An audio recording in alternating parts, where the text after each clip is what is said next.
Will the government continue to pump money into the USP over the years, like after the plan is completed? And are they asking all telcos to finance the project? And is government going to charge consumer for all this?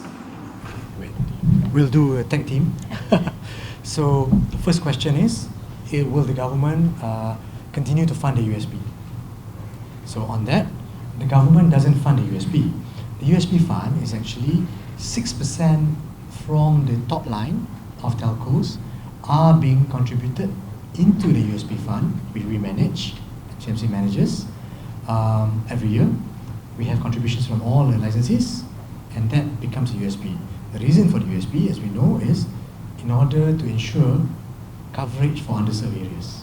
Sebab syarikat-syarikat swasta yang bermatlamatkan keuntungan, profit-oriented companies will always focus on commercially viable areas. But we need to manage the digital divide, right? So the government doesn't put into the USP, rather we do the collection. And yes, so part of that 21.6 billion is the USP fund existing today, plus the future collections that come in. Good afternoon. I have three questions. Number one, the USP fund, right? Can you tell me how much fund you have right now in the USP and how much are you committing towards the NFCP from the Malaysian government side? And then second question, you said you made all the state government, all them, right? So can you share what you guys discussed? Because each states have different process of getting up towers, laying down fibers and all that, and that's one of the main reasons why we have poor internet service and poor coverage in this country. So what have you done with that? Can you explain, as part of NFCP, are you streamlining the process? Like if the telcos want to deploy, say, a tower, do they go to MCMC office or do they apply for 10 different approval, from different agencies and all that? So what have you done on that? That's the second question. And then the third one, from what I've seen, that you're saying that 21 billion is derived from what the telcos have committed in the next Plus our USP fund. Plus NFCP and all that, right? So, I mean, how can you control what the telcos spend? I mean, each, like say Maxis, now they claim 90% 4G coverage, but you're saying that, when you go on the highway, there's a lot of places no coverage. So where's 90%? So, and you're MCMC, so they are saying 90% and you are saying no coverage. So what are you doing about that? And also, how do you control what they spend with their capex? I mean, is it in line with NFCP? Because they could do whatever they want with that money. It's their money, is it? Yeah. So that's the third question. Thank you. Thanks, man. Appreciate it. I'll take some and then Pawani will take some. So we'll start with the last one. We do not control telco spend. Clear. The numbers that we have matched to 21.6 is based on telcos input in our engagements with them since November last year and their plans. 2. 3. They, as you know, in their announcements, annual reports, etc., will give guidance to analysts and fund managers. What is their capex for the next 1 year, next 2 years, next 3 years? So if you check on their websites and their announcements in their investor relations sites, you will find some broad numbers there. So for example, Maxis, I think, is 4 billion over 3 years. So we don't control that, we take that. Of course, we digest the details, and there's a lot of engagements between Bawani's infrastructure team, led by Haji Bukhari, and the Maxis team, and the Celcom team, and the DG team. So we don't control, they give us the guidance, and then we make sure there is no duplication. That's our job, right? Because sometimes duplication, but even then is not perfect, yeah? Because we don't control, and we can't control, sometimes there will be some duplication, but we try to avoid duplication as much as possible. That's one. I jump to your first question, which is how much is there in the USP fund? We do an annual report on the USP fund. Last year's report is out soon. I believe, I can't remember the number offhand now. I'm having a bit of migraine due to a few things. But it's about 8 or 9 billion in the USP fund, of which about 4 or 5 are committed. So these are reported. It's public domain. I think you can go to our website, download the report. The report that's there today is 2017. The 2018 report will be out soon. So the number will just move by 1 or 2 billion, right? So that number, based on what we have today, increases every year because we do the collection, right? The 6% from the licensees and sebagainya. So based on that, we total up part of the 21.6 to be coming from the USP fund. Yeah.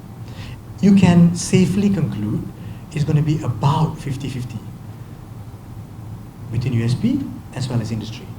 So 50-50, 60-40, around there lah, right? So you look at the 21 billion, you can extrapolate half of that coming from industry, about half of that coming from government, or maybe less than half coming from government, a bit more coming from industry. Right. Your second question, again, I had a blind spot. Do you remember?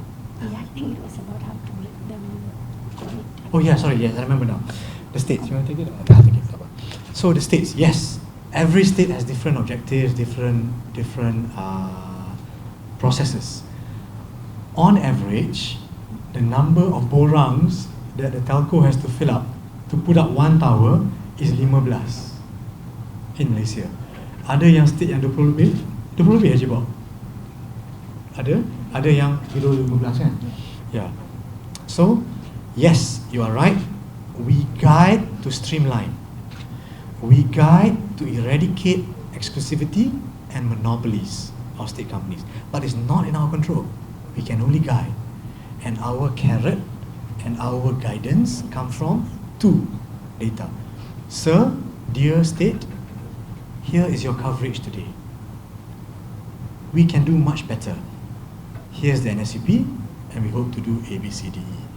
The second carrot is, if you loosen your agreements, your processes, improve your processes, reduce your fees at the state, we can then invest faster and more into your states, along with the telcos.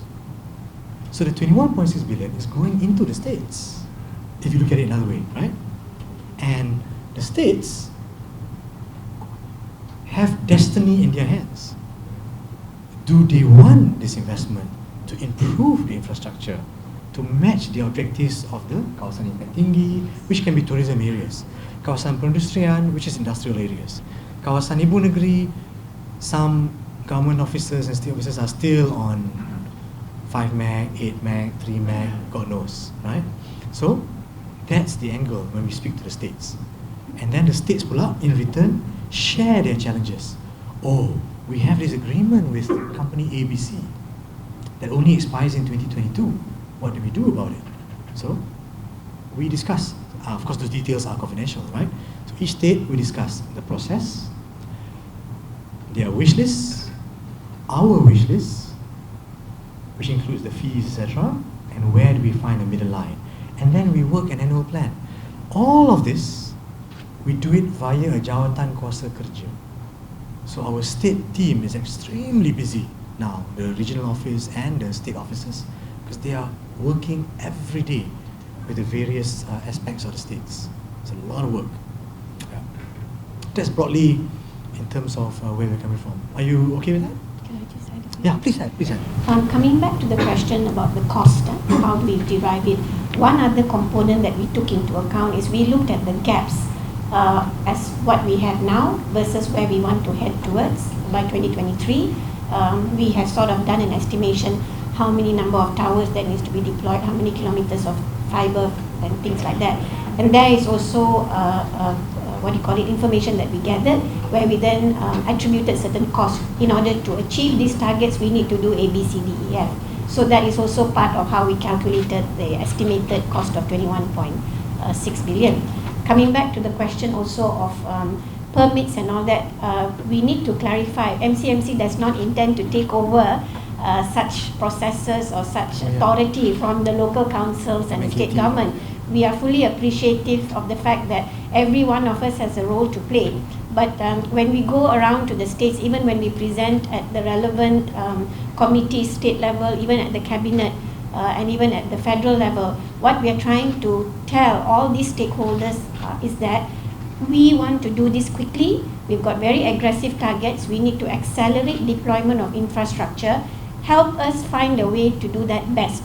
If, for example, if you can maybe waive for a temporary period of time certain permits or certain fees and things like that, or bring down the fees, that would be very useful. So it's a collaborative effort. There's no intention of us taking over anything. because that's not possible.